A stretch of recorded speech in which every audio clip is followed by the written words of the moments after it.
Hello, my name is James Taylor. And my name is Maria Franzoni. Do not adjust your screens. James' colours are clashing a little today. What's going on there? I do feel like a little bit like a character from Sesame Street at this point as well.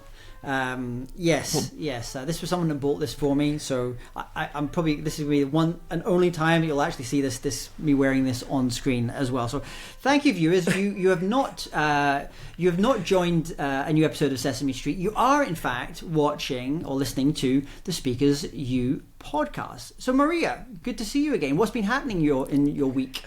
Well, as you can see, I still have not managed to get an appointment with my hairdresser because I am still very curly and very messy. This is what it looks like when I do it myself.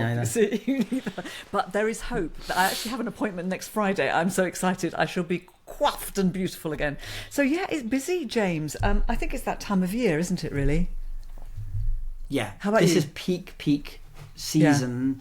Yeah. And I'm just about to head. We're recording this one in advance because I'm about to head on the road for 3 weeks, speaking in Middle East, Asia, and then New Zealand finally. And even at this last minute, I had 2 inquiries that came in this week for next week. Wow. In the Middle East. So incredibly last minutes, both in Saudi Arabia. And so there's actually, even though you've kind of think you've planned out everything, then you get these last minute inquiries, and then the question is, do you want to take them? Do you want to add that pressure to yourself? Or so a little bit like that. It's a really good thing as well. But as we know, a lot of clients now, they're booking later and later and later. I would say less than a week is probably a bit of an exception and not the norm, thankfully. But there are those clients who book very, very last minute. So you've got to tell us now. You can't leave us on a knife edge. Did you say yes to either of them? There was actually 4 came in total. I said Wow. yes to 2 of them and no to 2 of the others. They were both within. One is in 5 days' time. The other one is in 7 days' time. The other one is in 8 days' time. The other one is 10 days' time. And these all just came in this week as we're recording. And I chose the ones that have the right kind of audience, the most strategic ones that I can actually do, and also one that I know that I can spin up the quickest as well. It doesn't require lots and lots of new research. So maybe we should do an episode on this kind of, because it can be challenging when you get these last minute ones, and it can do you have to do slightly different things than when you're doing. What was the most last minute one you ever had to book for a client? I've had next day. Afternoon call for the next day, usually because someone's pulled out. And I've also had the same day where someone's fallen ill or missed a plane. So we've had a lot of last minute, but it's a lot easier when you've got a bureau because you've got lots of people to call on. The challenge is, of course, you're calling on several people, and then if more than one comes back and is available and says, yes, I'll do it, then you've got to sort of make a decision. We used to deal with a lot of last minute stuff because often somebody will go to a bureau and it's last minute because they know the bureau will then be running around doing the legwork for them, and they've got a whole lot of people to call on. So I didn't enjoy the last minute, and we should talk about it because there's some strategies around that would be quite interesting. But this list of what we're going to talk about is getting longer and longer. What are we talking about today? Well, this week is a very popular topic. We've had a lot of requests to cover, and it's talking about speaker showreels. What are they? What are good ones? What to do? What not to do? Speaker showreels. And I know you have. I remember one of the very first conversations I ever had with you was about speaker showreels. I think I was doing a new speaker showreel, and you have very definite views on what makes a good speaker showreel. So give me the Maria Franzoni guide to the perfect showreel. Do you know what? I'm really opinionated about everything, James, even when I don't know anything about it. But which is what my husband tells me sometimes. But showreels is one of my favourite topics, and I'm really opinionated about it. So for me, a showreel is like a movie trailer. It's got to get me as excited as a great movie so that I want to see the whole movie. And the whole movie, of course, is the speech. And it needs to tell a story. It needs to take me on a journey. And I want to see, so there's several things for me. I want to see the speaker speaking as soon as possible. Right, because people have got a short attention span. I need to hear your voice as the speaker as soon as possible. I don't really want any other voices unless you're being interviewed or unless perhaps that person's introducing you. I don't like the talking heads, the talking head testimonials. Don't like those. We can talk about why later if you like. So I want you, ideally, if I can see you in different scenarios, that's great. But you know what? When you're starting out, you've only got one speech. I've not got a problem with that either. But it's what I'm looking for is content that's original, something I haven't heard before that makes me think, oh, I want more of that. So I could give you a whole list. And in fact, I could probably give you a little checklist if you would like, James, to share with people. But yes I have strong opinions on Showreels. Movie trailer that tempts me to book you. What about actually having shots of the audience in a showreel? You see, I'm not that worried about whether there's shots of an audience. You can tell if there is an audience in the reel or not. And in fact, one of my favourite showreels from many, many years ago, and it was the first showreel that the speaker had, was Saha Hashemi. I don't know if it even exists, the very first one. You could see she was on stage, but we couldn't get footage of the audience. There was just her on stage. It was obvious. You could hear their reactions. You don't necessarily need to see the audience, and sometimes it's a distraction. Sometimes it's great if it's a huge theatre and those are the types of things you want to be doing, then it's great to have that. But I suppose the rule of thumb is whatever you want to be booked for is what should be on your reel. If you want to be booked for big stages, that's what should be on your reel. If you want to be booked for workshops, that's what should be on your reel. If you want to be booked for, more intimate venues, that's what should be on there. The mistake is you want to be doing big stages, but you're showing a workshop in a classroom with 12 people. That's sort of like the... it doesn't work. So this brings out a common one, and I'm sure you face this with newer speakers. They're transitioning maybe from another career. They're looking to build their speaking business, but they don't have any footage, or maybe not the right footage. What recommendations would you give to them? People need to see you on video. They need to know, what's your accent? Do you speak fast? What do you speak slowly? Do you have jargon? What is it like to be listening to you? So they need something. Even to start off with, a piece to camera would work, or something without an audience. And there are people, there's a videographer here in the UK called Joe Frederick, who's very good, who give us opportunities for people to do video recording on a stage. At that point, you don't necessarily need to have it as at a venue. People have got imaginations. A speaker bureau is going to want you to have video footage of different events and different venues, and they're probably going to want to see that. But an end client, more often than not, will be happy enough to see you speaking on a stage and get an idea. It's actually harder to speak to a camera than it is to speak to a live audience, I think. I don't know if you've found that. You probably don't. Yeah, I think I remember one of the very first showreels I created was, and I looked at a video of an American speaker called Kendra Hall. I don't know if you know Kendra. Yes, at all. I do. Yes. So Kendra did. It's probably changed many times since then, but Kendra did a really nice video where she was on the stage, but as almost the venue was empty, and then she did a talk directly down the barrel of the camera. And said, "This, I'm speaking to you, to that individual. This is what's important." And then it kind of goes to the wide shots with the audience and her doing a thing and bits of the speech, and I totally loved that and what she did. And so I actually, in my case, my very first main showreel, I actually went to one of the local venues that we have here. It's a concert hall where they do a lot of conferences, and I just said, "Listen, I know you've got a conference coming up on Friday. Thursday night, I know your team are loading in. Could I possibly just get on stage for an hour to film something? And when all the crew and everyone's gone away, you just don't have to put the main light, just put the house lights up. Don't even have to have the stage lights on." And they kindly agreed to do that, and that was great. So I was actually able to create a video. I didn't have lots of great video, but I had that as the main part of it, and then I could just throw in little bits and pieces as well. But there was another speaker when I interviewed for International Speaker Summit who came up with a really brilliant idea. And this is if you do not have any footage at the moment on how to create a speaker showreel. So he is a German speaker, and he has a very successful career as a German keynote speaker, but he speaks in German. And he wanted to create his first English-speaking showreel, but he had no footage of himself speaking in English. So he contacted a local community college and said, can I hire your conference lecture room for an hour? And then he reached out to 20 of his friends and said, could you come along to this event? Come along, wear a suit or a dress or like business kind of outfits. And then what he would do is he would deliver his speech on the stage. We'd have those shots.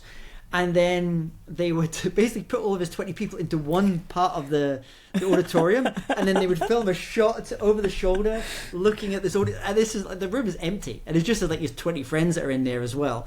But I just thought that was quite creative. I thought that was quite an interesting way of like that, a little bit kind of fake it till you make it. But it gave him what he needed. It gave him speaking on stage, talking to his main points, that little 1 minute videos. And I thought that was a really nice little idea. Yeah, absolutely. And these events are organised by people, so you can do that. You do need to have some video. And I've worked with speakers who haven't had that opportunity, and they've done a piece to camera. And in fact, I remember Jamil, when he started out, Jamil Qureshi, he had a video. It was filmed professionally, and he's just standing there talking, and he's talking about what makes a great speech and talking about how he works. And he used that initially as his first showreel, and it was actually very, very good. Yeah. So you don't necessarily have to start with something of you on stage. Yeah. So we should talk about the different types of videos here, because primarily what we're focused on in this episode is talking about the showreel. This idea that you sell the sizzle, not the steak, and it's that really short, tends to be quite punchy. We can talk about ideal length as well.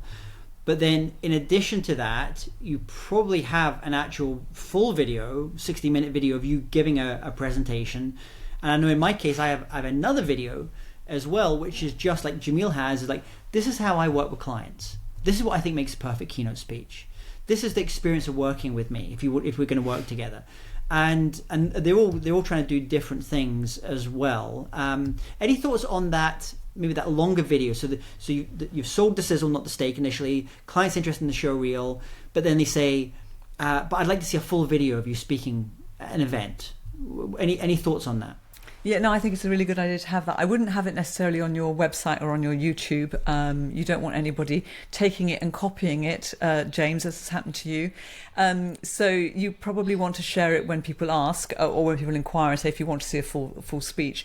Because ideally, really, in the ideal world, a client would like to come and see you live delivering a full speech and book you in that way. But they can't do that. They can't get there, or you won't be able to get them in because of the fact that not every client is going to allow you to go into somebody else's event. So I've said that wrong. You know what I mean, though. Clients won't let other people outsiders into their event. Yeah. So the nearest they can get to is the video piece, the full video. So yes, I think a full video, a show reel, and that how I work. To start off with, if you haven't got that, the how I work. And eventually when you can get the full video and the show reel. But the how I work is a great starting point because they're going to hear your voice and how you speak. So well done to have all of those. And so I know some of the bureaus you work with, they actually have a little studio set up themselves. So you might go and visit them, meet the sales team, and then they'll film one of those videos and they'll cut it up into little short videos. So the sales teams actually have a tool, something to send to a client related, like this is this person talking about this topic. This person obviously knows what they're talking about here. So it's not perfect. Obviously, you want to be able to see someone speak on stage or a video of them speaking on stage, but it kind of gets over a few little hurdles initially. Yeah, absolutely.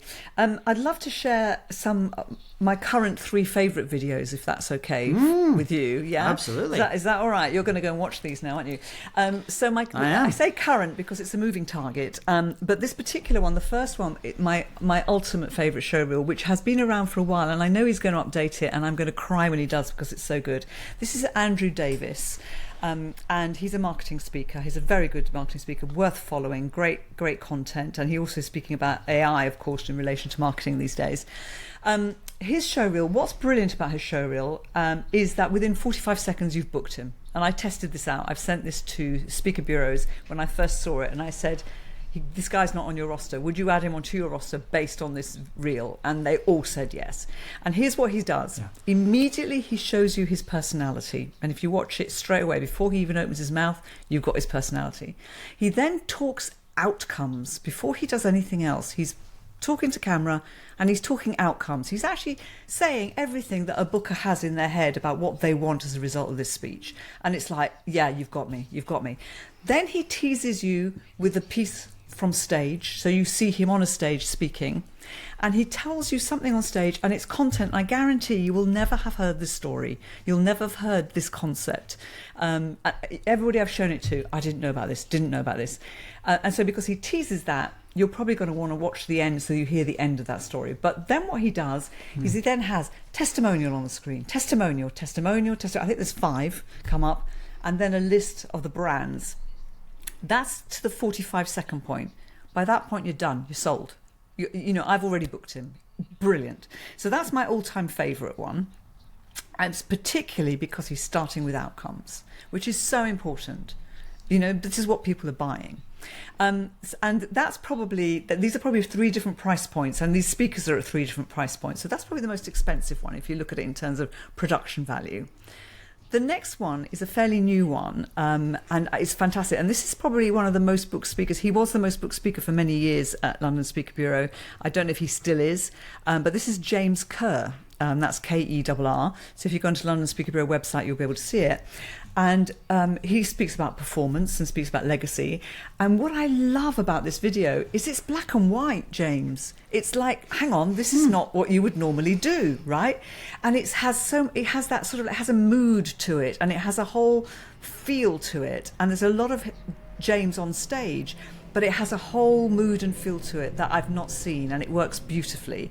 And there's some great content on there. It's not long either, which is also wonderful. You were talking about length. I think Andrew's is almost 4 minutes, and I think James is a sort of less than 2 minutes. So very different. And again, this is probably a mid-price point showreel. Then if you haven't got budget and you haven't got very much footage, the showreel that I think is fabulous, and she's done an amazing job, is Kay Korsh. You know Kay, the stylist? Yeah. From Ukraine. Yeah. She's going to be very embarrassed that I'm highlighting her reel. Love it. Have you seen it? Yeah. Yeah, I love it. I just messaged her the other day about it. I thought it was fantastic. And I should first tell everyone, Kay is my stylist, but she has not been responsible for what I am wearing today. So she's also mine. She's also my stylist. Yes, my color palette. It's not my color palette, but anyway. Oh my God, she'd be furious. Kay is fantastic. Her Ukrainian temper would be off the charts. Yes. So what's very clever there is she has got some footage of her speaking, but she's also again she's starting it where she's outside. She's walking in a park. She's being followed by a camera, beautifully shot. And she's taking you on a journey, but you're immediately hearing, on all of these 3, you're hearing the speaker speak straight away. You're not waiting, and there's no talking heads, you'll notice. There's nobody else saying that person's brilliant. It's focused on them. So those are 3 examples, and that's a much lower price point, production point that Kay has done. I was shocked at what good value it was, and if anybody wants details of the videographer, let me know. But it looks the business. Yeah, and I think this is the thing now, because we all have these mobile phone devices, and the cameras on them are amazing, shooting 4K. And so with a little bit of creativity, you can kind of create some pretty cool videos as well. And if you have a little bit of editing skills and maybe a little bit of stock footage that you can use as well, and that's really good. I definitely don't watch as many speaker videos and showreels as you do, because you're seeing them all the time. Yeah, I mean, my thing often, and I just did a new one recently, and it's kind of storyboarded out. I work with a video director. We storyboard the whole thing out. We script the whole thing out. We test things. We actually send the script to a couple of people first. We use AI to test the script as well in terms of engagement levels. And then we go and shoot it. And it probably goes through 5 iterations before the final one we kind of put publicly at the same time. And I think this is the other thing I was thinking about going into creating my last showreel was I have a friend, Erin Gargan, who's a speaker who tends to speak to a lot of maybe like women's orientated brands or fashion brands or fast fashion brands. And so her style of video is like really up, like boom, like it's day glow. It's like that's the kind of style. It's like very fast, TikTok-y. My ideal audience is a senior leader, a C-suite executive. He or she is probably reading The Economist, Harvard Business Review. So my videos, I want to look a little bit more like an Economist video, if you watch The Economist shorts, for example. So the TikTok-y thing doesn't work quite as well for me, and I kind of steer a little bit more conservative with a small c for my videos, because I know that video, maybe the events company is going to prefer the TikTok-y style, but when they show it to the decision maker, that C-suite executive or the VP, it has to appeal to that person. That's the person that's going to go, yeah. And like all the things you were just mentioning, it's about reducing risk. So putting those testimonials, the client logos, outcomes first, focusing on not you, focusing on them. That is exactly, I think, what you want to try and do. Let's talk about length. Sorry, actually, James, I should have mentioned yours as a great example as well, because I do recall both Alison, your wife, and I interfering with it, didn't we? We interfered with one of the drafts. Many times. Many times. Yeah. So you get all this feedback, and as you know, having just written a book, you get feedback on your book covers and the other things you do, and you're triangulating, and then at some point you just have to go, this is what feels right for me. This is what I will be comfortable in putting out into the world, even if it doesn't quite tick every single box. Yeah. But it works for me. So let's talk about length. I know we had this discussion about what the ideal length should be for these showreel videos. What do you think that should be? Do you know what? It's the length that works in terms of delivering your message and getting enough across. So it's very difficult to be 100% prescriptive. If a video is really good, it will keep my attention and I will stay and watch the whole thing, right? But you need to probably get, in the same way as Andrew has done, you want to get the important stuff in as fast as possible, and then if people want to stay on and watch the rest, they will, rather than spreading it all out. So I would say anything from 2 to 5 minutes is great. And, if it's going to be longer than that, it's got to be really good. Because the problem you've got is that often a booker, a meeting planner, or an end client will be watching several videos. And their shortlists aren't always that very short. And when they're doing the shortlist, that's what they'll do. I remember one particular client I worked with, he always said to me, Maria, if they haven't got a showreel, don't bother putting them forward, which was interesting. And he says, because that's how I make the decision. I make the decision based on the showreel. He then worked with me afterwards because he decided to become a speaker, and he created his showreel before he came to work with me, and he did a fantastic job. And I thought, you've seen so many showreels, you know how to do it, right? But there are decision makers who will base their decisions solely on the video. Yeah, so I think also we've all seen those videos of a speaker showreel. You go into a bureau site and you look at the speaker showreel, and it's dated. It's dated in terms of you can recognize the difference between video that was even shot 5 years ago to video that was filmed today. The references that are being made, the way that the person communicating with the audience, you feel like, oh, this feel as a friend of mine called Josh Linkner calls it, flags and ferns. It's one of those conferences where there's flags and there's maybe American flags and there's ferns there, and it feels like a slightly dated stage. And you go, oh, that was filmed 10 years ago. So how often do you think a speaker should be updating their showreel? Oh, really probably every sort of 3 years or so, because things move, things change. So I know, I mentioned Andrew Davis is a great video. His probably needs updating. It hasn't got outdated in terms of content. It's still great, and I'm sure he's probably got a new one. But yeah, probably every 3 years or so. And certainly if you've changed, if you've got a video where you've got a full head of hair and suddenly now you haven't, you can't keep using that video. And women change their hairstyle a lot as well. So often I'll be watching a showreel and I think, are you the same person? So you've got to try and look the same as you do. If you are one of those people that changes your hair all the time, please be consistent or have lots of different shots on the video, because sometimes you just don't recognize the person. So yeah, probably every 3 years or so. But what you can do, you don't have to update the entire thing necessarily. You could just put in new clips potentially. But I think you should be updating your photos as well every 3 years or so. Not just your video. Yeah, I know one speaker, I think he does new photo shoots every 3 to 6 months. Wow. But his topic is very now and very future. He's a futurist, so he's always wanting very kind of like now type of imagery, and he's got a certain sense of style about things. So, and he said it's not expensive, because what he does is when he gets booked at lower cost places to speak in the world, lower cost countries, he'll just go on and he'll looking for a photographer in Bogota or wherever the places that he's speaking.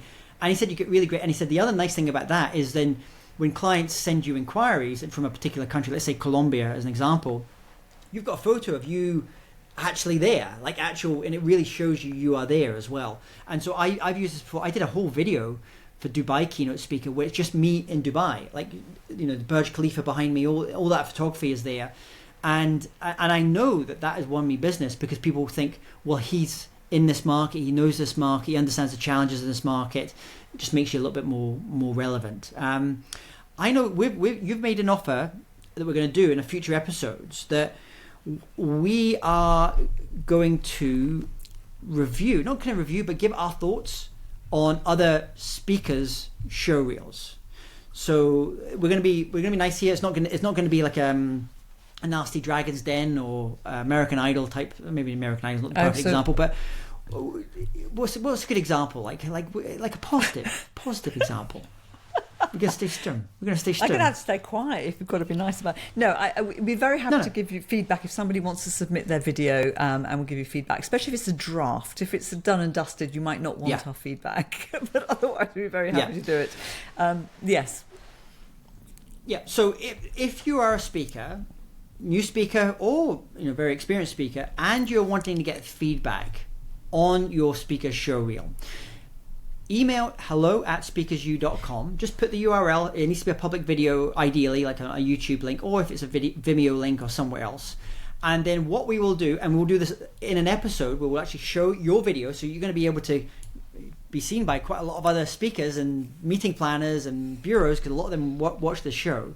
We will then kind of give you our thoughts on how it could be made even better for the next iteration of that video as well. Actually, and what we like about it, I'm quite a positive person, so I always like looking at the good things. Maybe you're going to be a little bit more critical than I am. Yeah, I probably will be more critical, but we definitely will focus on what works as well. And I'll be doing it from a booker's point of view, and you'll be doing it from a speaker's point of view. So it'd be very interesting. Yeah. So if you want some feedback on your speaker showreel, the draft version or the final version, just email that link to hello@speakersu.com, hello@speakersu.com, and Maria and I will review that in a future episode. So I think we've kind of covered everything that we can cover on this topic, speaker showreels. Anything else? Any kind of final parting words of wisdom? Yes, so a parting word of wisdom. If you would like to have my take on what makes a great showreel, I actually do have a download on my resources page on my website, which is mariafranzoni.me/resources.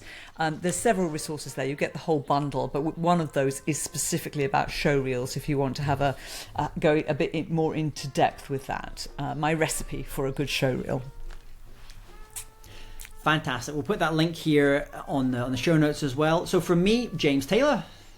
And from me, Maria Franzoni. Until next time. Bye. Bye-bye. If you're a speaker who wants to get more bookings, charge higher fees, and run a thriving speaking business, then you need to know Maria Franzoni. Maria has spent over 2 decades inside the world's top speaker bureaus, negotiating thousands of engagements for some of the biggest names on stage. Today, she works one-to-one with speakers, helping them build the business behind their speaking. If you'd like to be more bookable and more profitable, visit mariafranzoni.me to find out how she can help you. Imagine stepping onto stages around the world, sharing your message, inspiring thousands, and getting paid what you deserve. If you're a coach, author, thought leader, or consultant ready to build a global speaking career, listen up. Introducing the International Speakers Summit with James Taylor, where 150-plus pro speakers, trainers, and business coaches reveal the exact strategies behind launching, growing, and monetizing an international speaking business. You'll learn storytelling that moves, mindset shifts that scale, how to package and price your talks, and even get video, audio downloads, workbooks, and bonus content. All of this for just $97 with the VIP Pass. Over 100 hours of premium, actionable content. Ignite your stage presence, amplify your voice, dominate the speaker marketplace. Go to SpeakersU.com and unlock your International Speakers Summit Pass today, because the world is waiting to hear you.